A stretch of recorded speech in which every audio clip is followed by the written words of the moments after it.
Okay, so we're going to talk about the impact zone. We've already worked through setup position for our model, whichever pro you're using. In this case, I'm using Rory as an example to try to work through his swing. Um, I think his swing, with his dip, sort of knee bend and straightening of legs through the ball will be challenging, but we'll see. Initially, I made more progress, you'll see, than I thought I would in a pretty short period of time. So one of the great things you can do in a great drill is um, basically set a start point and a finish point for Rory. And I have him set in an edges view, and I'm just playing at a 64 speed just to get sort of, inside of his downswing. And you'll want to do this from both angles. But I basically start as 64th, get it up to the top. And again, that slot position. But the other thing that I'm focused on is that straightening of the trailing leg.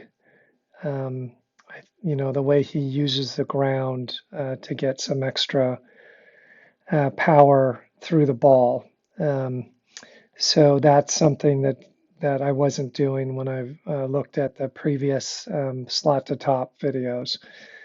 Um, so basically, I'll work through that, and you can work through that. Here I'm a 32nd, a 16th, and you can continue all the way through a fourth or even a half, although that one's a little bit tougher.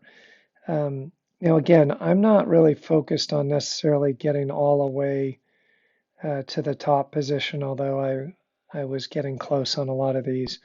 I think really you're just focused on the move through the ball. So that's one useful thing, slow motion. Now, if you're not using LiveView, then you'll want to do that with some checkpoints, and you'll do more swing recording to be able to check and get that feedback. Um, so here and you can do this with different positions, but here I've set the slot position and I'm just wanting to make sure that I'm coming through that point and then I'm swinging a little bit faster, but slow enough that I can kind of focus on that trailing leg and still see how that looks and then also just how that feels.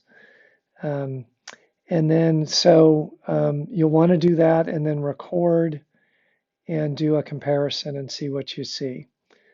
Because once you actually record and you can do a detailed analysis, you'll see more than you can see on the live view, or certainly if you're only using one device, this will be your only source of feedback. One thing that can be useful is, instead of the overlap, is just setting the pro either in front of you or behind you and just focus on a key position where you see differences and trying to match that. So that's useful.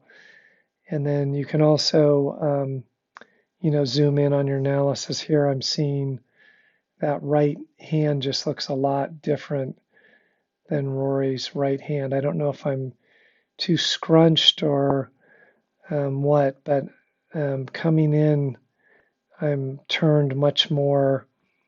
His hand is more flatter and almost kind of in line with the plane, where mine is squeezed in a little bit. So just look for details. Here I actually went back to do slot to top. That's really useful, and you might want to intermix that too. So I just got to the slot, went back and swung from there, and then focused on that hand position through the slot position, which I'm still not doing. And here I actually lost that trailing leg. So you'll get that feedback and then just iterate some. Again, don't get too bogged down in trying to match exactly. You're just trying to make some progress. Um, and at the end, I felt like I'd made, in a pretty short period of time, good progress. So um, slow motion flow, slot to top, you can mix that in here and then set specific positions where you see differences and just try to line up with those. And then after you're making progress, make sure to go hit balls or play a practice round. And again, just don't be focused too much on mechanics. You're trying to develop feel um, that is consistent with, one of the best swings in the world. So let us know if there's any suggestions, questions, or feedback. Thank you.